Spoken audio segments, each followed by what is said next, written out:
What's going on, everybody? RJ Ochoa here from SB Nation's bloggingtheboys.com. Hope all is well wherever you are. Hope you're happy, safe, healthy, and that you're excited to break down and discuss, analyze, assess, complain about, whatever you want to call it, the 2025 Dallas Cowboys schedule. It is officially out. We have it up for you on bloggingtheboys.com. We have it up for you on Blogging the Boys social handles. I have it up for you on my social handles. I have some stuff up already on X, Instagram, Threads, TikTok, Blue Sky. I have a Facebook page on my LinkedIn. I'm all over the place. If you're on the internet talking about the Dallas Cowboys, I promise you can find me there. All right, Shogun early in the chat. This is live exclusively on YouTube. Going to be doing more YouTube live things. I know I do my Bleacher Report ones that we put up here, but I love you too much, YouTube, to stay away. We're going to figure out how to do this. Anyway, Shogun says, wow, playing Eagles on a short week to play the Chiefs or an even shorter week to play the physical Lions.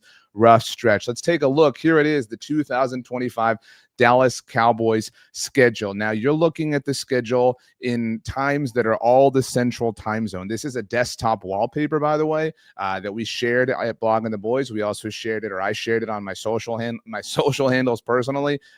Give us a day. It takes a little bit of time, obviously, with all this information. You got to get everything right, the dates and the times and the networks and whatnot. We will have multiple time zones. We will have additions with different players. So if you have a request that you want, we will try to appease everyone. If you want a Dak Prescott Pacific time zone, if you want a CeeDee Lamb Eastern time zone, whatever you want, let me know. Hit me up in an Instagram DM or comment on this video. Like I said, we're going to try to cast a wide net and make sure that we get to everybody. But let's go through the schedule. Week 1, we already knew on the road against the Philadelphia Eagles. That's a Thursday. Joe DFW notes that the Cowboys haven't beaten the Broncos since 1995. It has been a very tough scene. That game is a Thursday. Now, this is a sticking point for me personally. This bothers me. People call that game Thursday Night Football. That's not Thursday Night Football. You'll note that is the Sunday Night Football logo there. It's technically the NBC team, the Sunday Night Football team.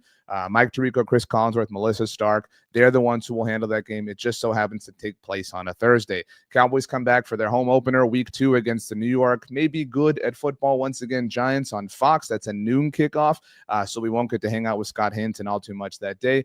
Week 3 on the road against Chicago. I would imagine that that's going to be America's game of the week with Kevin Burkhardt, Tom Rinaldi, Tom Brady, and Aaron Andrews. But that's on the road. Cowboys, this is a big thing that we're going to, kind of talk about in a moment here. And I already wrote about this. It'll be available for you at bloggingtheboys.com tomorrow. There's lots of, kind of little intricacies. I love this time of year. If you've followed me throughout my career, I love kind of picking apart the schedule.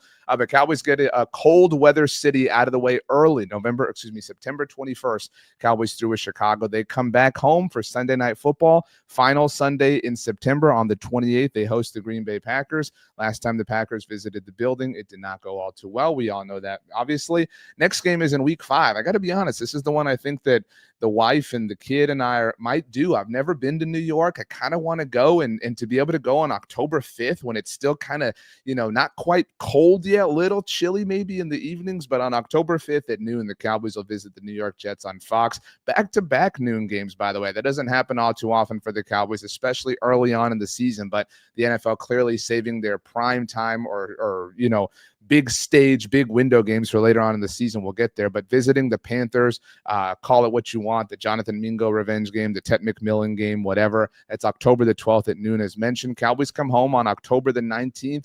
October the 19th is a holiday. If you're familiar with Community, 6 seasons in a movie. That's going to be another America's game of the week, 3:25 p.m. Central Standard Time on Fox. Cowboys go to Denver to Joe DFW Aviation's Point House of Horrors. That's another afternoon kick. That's probably going to be Jim Nantz, Tony Romo, and Tracy Wolfson on October 26th. That's the last game in October the Cowboys will play. Then things get a little bit interesting. Week 9, the final game before the bye, the Cowboys will play on Monday Night Football against the Arizona Cardinals. Kind of a weird thing. The Cowboys and Cardinals have met on Monday Night Football often in recent history. In 2017, the Cowboys and Cardinals played on Monday Night Football early. In 2020, the Cowboys played on Monday Night Football the week after Dak Prescott got hurt. It's just kind of weird how that always kind of lines up, but, hey, whatever. And what's interesting about this is the Cowboys are on bye, as you can see in week 10, and then they're back on Monday Night Football. That 2 straight games the Cowboys will play on Monday Night Football. And more than that, 2 games in general. We saw the Cowboys play 2 Monday night games last year. They hosted the Houston Texans and Cincinnati Bengals. But these are ESPN and ABC, they're getting their money's worth. Obviously, they've paid a lot for their package, and so the NFL is clearly giving them what they want. And this game, Week 11, I know a lot of you are likely going to be going because it's in Las Vegas, November the 17th, against the Raiders. It is Monday Night Football, and in case you did not know, this is the first game that the Dallas Cowboys will ever play in Las Vegas in the regular season. They've been there in the preseason, but the last time the Cowboys visited the Raiders franchise in the regular season, it was 2017. I was there with my dad. It was the Gene Steratore index card game. So this is the first regular season trip for Dallas to Sin City. And again, I know it's probably the number one road trip destination for a lot of Cowboys fans. Brian Massey says 16-17 wins, I predict. I love it. Cowboys come home in Week 12 to host the Philadelphia Eagles on November 23rd. That's going to be another afternoon kick. And you can see here, this middle column is when television has really changed, right? We've gotten the Cowboys in the afternoon in Week 7 against the Commanders, the afternoon against the Broncos, prime time against the Cardinals, prime time against the Raiders, the afternoon. And look, I know that we associate prime time with being a big deal, but honestly, you can tell how much the NFL thinks of you in terms of ratings by how many of these afternoon windows you get. And that's what the Cowboys have. They have that afternoon game against the Eagles on November 23rd, back-to-back home games for the first time. And it's a short week because the Cowboys host the Eagles on Sunday the 23rd. And then Thursday, November 27th is Thanksgiving Day. They will host, it was reported obviously earlier in the day, the Kansas City Chiefs. That game's on CBS. If you don't know, it flips and flops back and forth every year. Fox, CBS. They take turns. They go back and forth from Dallas to Detroit. Joe DFW Aviation notes that at Broncos is always the afternoon because of the time zone. It doesn't have to be. I mean, the Broncos play noon games too. The Broncos play primetime games. It's just sometimes the way it works out. But Cowboys host the Chiefs on Thanksgiving Day.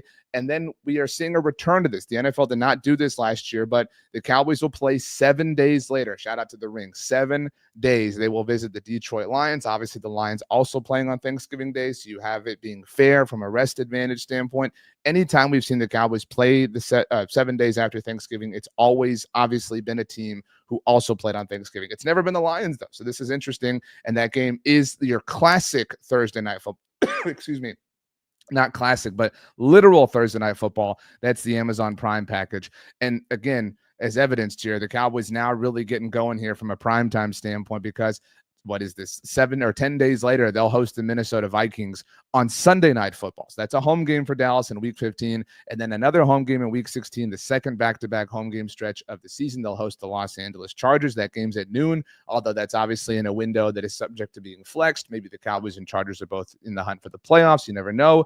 And then we also found out, obviously, earlier in the day that the Cowboys will, for the first time since 2010, play on Christmas Day. They will visit the Washington Commanders. Interestingly, that game is at noon, and that game is on Netflix. So if you are someone who doesn't like the fact that you have to stream certain games in the NFL, there are 2 instances in which you have to stream the Cowboys. 2 Dallas Cowboys games in 2025 that will take place on non-traditional cable. That's the Thursday night football game in Detroit in Week 14, and that is the Netflix game on Christmas Day in Week 17. Both road contests for the Cowboys, for what it's worth. The Cowboys, as you can see, will wrap up their regular season on the road against the New York Giants in Week 18. It is TBD because the NFL waits to set, obviously, the most important games for, later in the day. Sometimes they're Saturday games, so it is a truly wait-and-see proposition relative to Week 18. But if you did not notice this, and I mentioned that I'm going to be writing about this, I wrote the article, spoiler alert, but look at this Broncos game that Joe DFW Aviation brought up. That Broncos game in Week 8,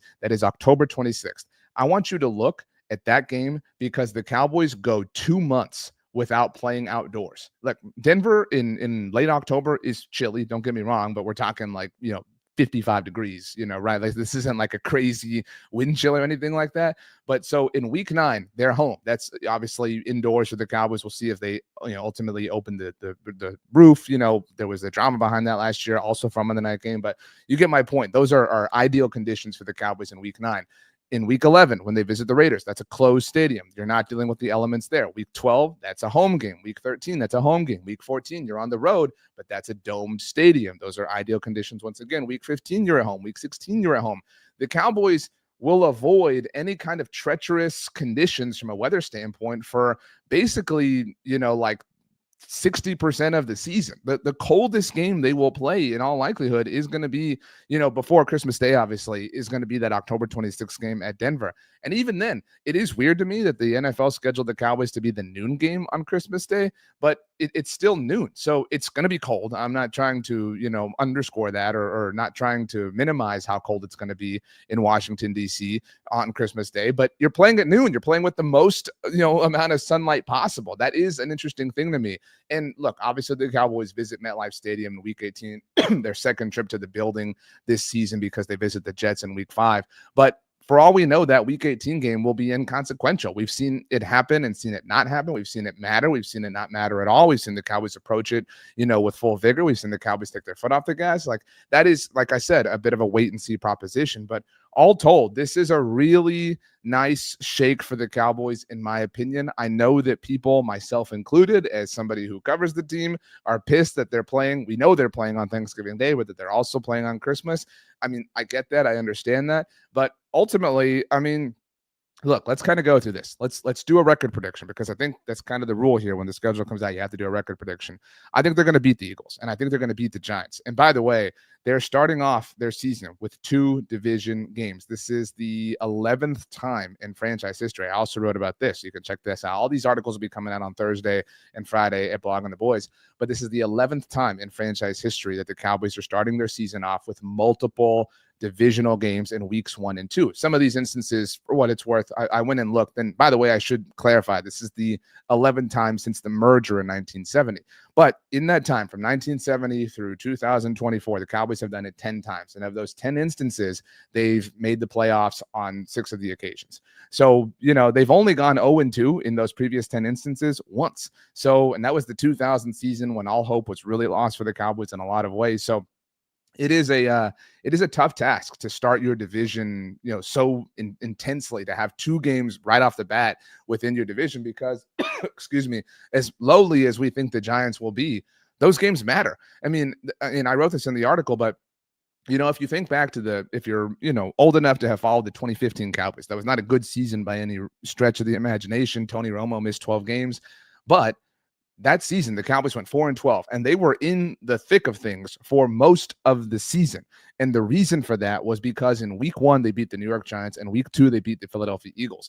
Now, the division was kind of subpar in 2015, but the Cowboys had that 2-0 divisional record, which kept them alive. And so those 2 games are significant. Like, I know that sounds obvious, but that is huge, because right after you get a Bears team we think is going to be improved, a Packers team that owns you, and then things get a little bit soft, obviously, until you come out of the bye and host the Eagles and all that jazz. But back to the record prediction, I think the Cowboys start off 2-0. I think they win these 2 divisional games, and then I think they split these Bears and Packers games. Excuse me, I've got something stuck in my throat. So I think the Cowboys are 3-1 through week 4. I think they probably, I know we're inclined to say that they'll beat both the Jets and the Panthers, but I want to be a little bit conservative here, and I think they'll split those. I think, we've got to be rational. We've got to be fair. We've got to, kind of give and take a little bit in different respects. So I think they split those. So you're talking about a team that's 5-2, right? At this point, is that what I said? No, 3-1. We're 4-2. There we go. 4-2 through 6. So I could do math properly. And then it's going to get a little bit tough. I bet they probably drop that Washington game. So they're 4-3, but I think they beat the Broncos. I think they beat the Cardinals. That would put them at 6-3 entering the bye. I think they beat the Raiders, who are going to be a bad team. That puts them at 7-3. And then they kind of have to get to week 12 with, 6 or 7 wins, because it is a gauntlet. I mean, in a 3-week stretch, you're playing what might be the 3 best teams in the NFL, in the Eagles, the Chiefs, and the Lions. And so if they're 7-3 entering week 12, I mean, dude, I'm going to say they win, I'm going to say they win one of those games. I think that's fair. Again, I think in the spirit of being objective, in the spirit of being fair, in the spirit of being, calm and rational, I think that they go 7-3 and then go 1-2. So that puts them at 8-5 through week 14. And honestly, if that's the situation, I think that's a victory. I think if you get through that Lions game with 8 wins to your name, you have set yourself up well, because they'll beat the Vikings. That would put them at 9-5. They'll beat the Chargers. That would put them at 10-5.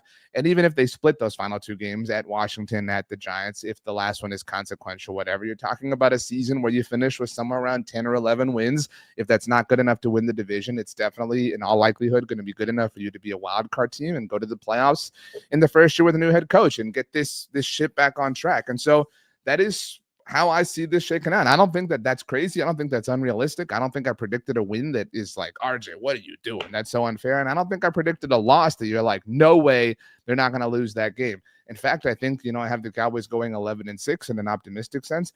I think you could talk me into 12-5 again. I think that is possible. We forget because of the meme-ness that surrounds this team how good they are generally, and that a lot of their important players missed time and that the front office didn't try last year. So I think somewhere around 10, 11 wins feels pretty solid right now. And that's why if you can get an over-under at 7.5, I cannot tell you enough how much I would take the over on that, because the meme-ness will fade. This team will start to succeed and people will wake up and remember who they are. But the schedule is here. It's out. It's exciting. It's obviously very cool. And it is kind of the last thing of the offseason, right? We're through with the draft, obviously through with free agency, and now we have the schedule. So today is May 14th. It's kind of just sit and wait for 2.5 months, right? It's just kind of sit and wait for July to, get to the very end so this team can go to training camp. This is the last kind of checkpoint of the offseason, and now it's the hardest part, just doing nothing for 60, 70 days until football activities resume on a light level, and then things pick up and the preseason gets here and all that jazz. But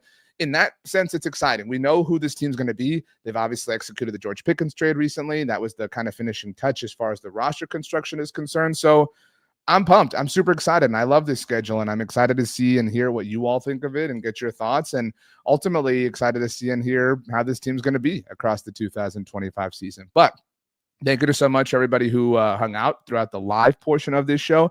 I will have another video available for you on Thursday. I'll be live in the Bleacher Report app at 6 p.m. Central Standard Time. We'll toss that up here. Apologies for that not happening on Tuesday. We had some technical issues, but it was a schedule prediction, which would have been, dead at this point anyway. So that'll drop on Thursday on the YouTube channel. And then on Friday, I have an interview that will be dropping here on the YouTube channel with Chris Kapilovic, who is the offensive line coach at Alabama and coached Tyler Booker last year. Obviously, if you've been subscribed to the YouTube channel, I love you very much. And you've seen all the interviews that I've been doing. It was awesome to talk to Coach Kapilovic and hear who Tyler was last year and how he helped the Tide and, all the obvious things, but to get it from the perspective of someone who was firsthand on the scene. Ryan says it's our year. I agree with that. Ronald says, I'm predicting we will be 7-3 going into the bye. And if somewhat healthy, 12-14 wins is doable. Let's put this back up and take a look. 7-3 going into the bye one last time. I mean, if I had to guarantee 3 losses, right? I mean, you could convince me that they might lose the Eagles, Bears, and Packers game or Commanders, right? Like there's, maybe there's like 4 games there that I'm nervous about. So if they steal one, it's definitely possible. Ronald says 7-2. No, I mean, so that's a little optimistic. But I don't think it's impossible either. For what it's worth, I think the Cardinals are going to be kind of sneaky good this year. So I'm a little slightly worried about that game. Brian says excited for another season with Blogging the Boys. That's right, Brian. You're the best. M Strange says SMH, third in our division, not make the playoffs and get this kind of schedule. Look, this is going to be a playoff team. I'm very confident in that. And we're going to spend a lot of time over the dead period that we're entering now that the schedule's behind us, the next 70 days, like we talked about, 75 days, whatever it is, convincing people that this team is good. So like I'm saying, get to it now before everybody wakes up. So let's go ahead and get out of here. Thank you so much, everybody, for hanging out. I hope you all have a great rest of your Wednesday evening.